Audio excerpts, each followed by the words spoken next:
Kryemafjozja e Akshit, Mirlinda Karzhanaj, me pacipsin më të madhe, apo Lubia Bis, u paraqit mbrëm në studio televizive për të faktuar shqiptarve mashtrimet publike të paturpshme që bëri Edi Rama për të gjorën Mirlinda, për të mbrojtur de facto lindën e Surrelit.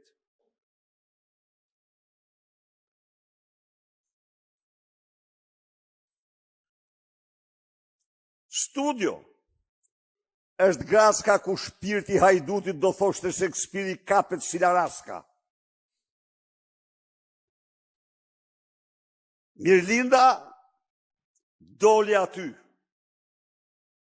për të thënë se Edi Rama nuk ka gënjur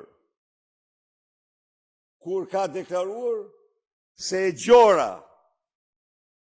gjora banor në një apartament me qera dhe se s'ka as një pronë dhe se ka as një makinë se si jep makinës. Në fakt, Edi Rama,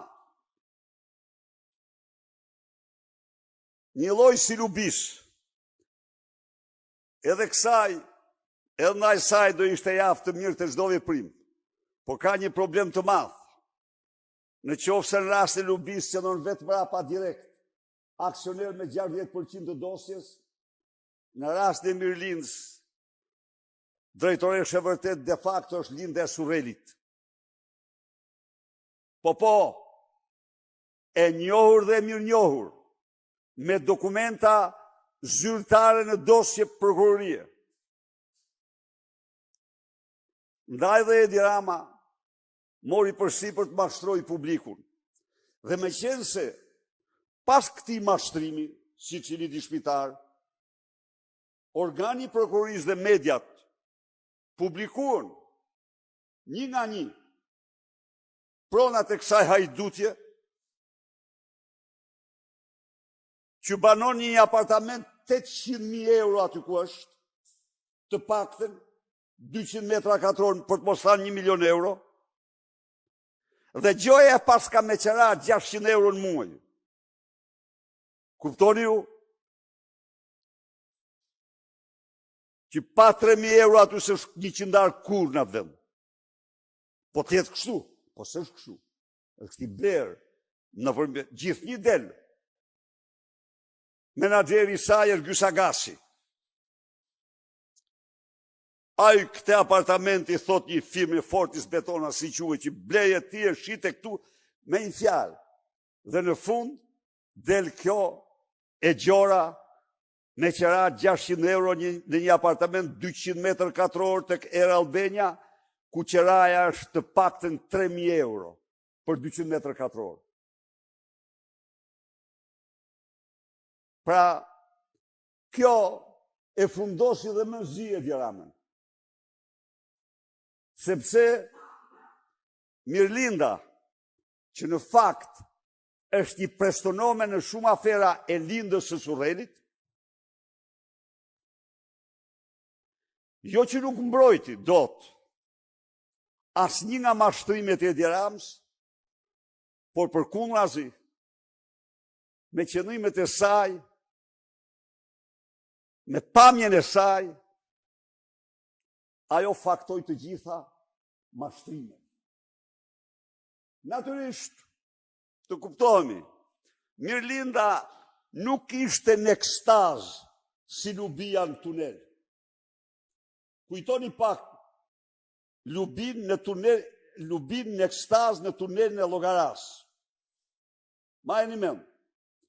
Kjo kishte marrë aty pamjen si që ka përshkruar Edi Rama e gjorë, pamjen e përvujtur, kur që lexonte fjalë për fjalë ato që i kishte shkruar Edi Rama aty.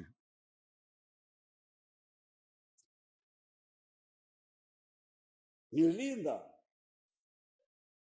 e Akshit,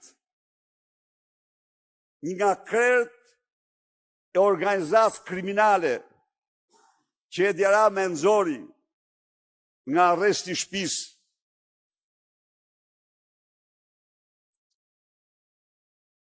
Jo që nuk bëri transparencë, por me qëllimet e saj bindi çdo njeri se ajo është një hajdut e pamshirë. Nuk tha asnjë fjalë. Se ajo hyri në atë apartament të blerë nga, të nënvetësuar nga famozi Ergys Agasi, që tani tha se një ka thënë atë ka thënë kam pas mirë këthe, të ku thoshte marrëdhënie korrekte, fare korrekte me të, si çdo punojës që ka me punojës që duhet të kesh kontakte, thoshte jam të apo jo. Dhe përkundrazi e ka hyrë në apartament pas se të bëj pagesën. 200 metër katror. Kjo me një fëmijë. Imagjinoni ju. Mafiozen. Nuk tha, mashtroj dhe për apartamentit të rruga e Kavajës. Edhe aty dora e zezë.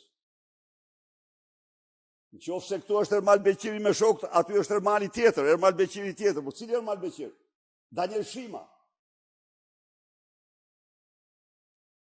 I cili ja shet motrës tik, motra e ti kësaj më radhë. Me një fjalë, një qerthull mafior se si të zhdukin. Si të zhdukin. Gjurëm të vjedhjeve. A janë në gjuhët ju? Pronari supozuar që kjo gjoja i shkonte me qera në Golem, ishte njeriu që thoshtë s'kam shkel kur me këmbë të mija në Durrës dhe Golem.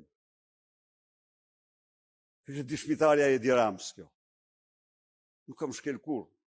Në një kohë kur shoferi, ipte dokumentonte se është ajo që ka paguar të gjithë mirëmbajtjen e vilës. Se është ajo që kalon të verën aty.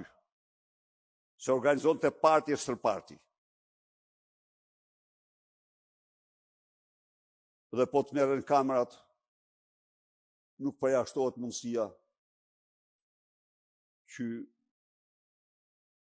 vizitorët e saj shkojnë nga Ermal Beqiri, Ergys Agasi tek Edi Rama. Po kjo do në hetim. Kjo do në hetim. Pra, si të shifni, një tentativë mediatike për të mashtruar shqiptarët, për të retushuar krimin dhe mafjen.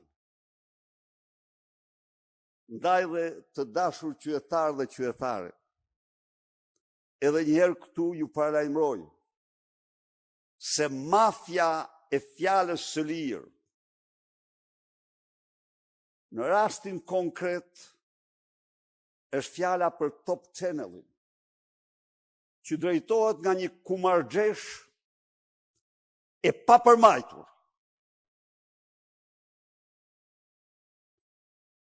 Që milionat që grabit nga ju me Edi Ramën dhe ministrat, i përdor për të mashtruar ju. I përdor për të mashtruar ju.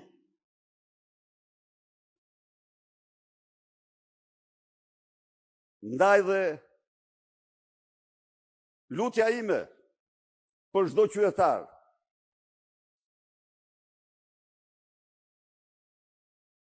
hidhni poshtë me përçmim mashtrimet e tyre.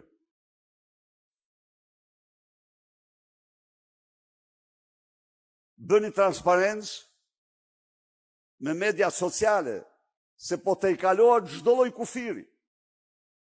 Ju mashtron Edi Rama, tani del në media dishmitari Edi Ramës për të vërtetuar mashtrimet e Edi Ramës, pasi mediat faktuan që Edi Rama mashtroi.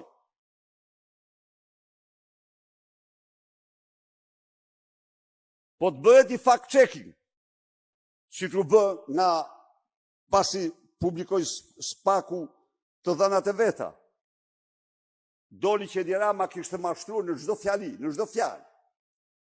Dhe tani, për të mbuluar mashtrimet e tij, del kreu i organizatës kriminale, ja. Vetëm ndryshim nga, se kjo është një lubibis, por kjo, si të shifni, nuk mund të themi se është në ekstaz, si që ishte lubia në tunel. Ndryshe. Këto kisha.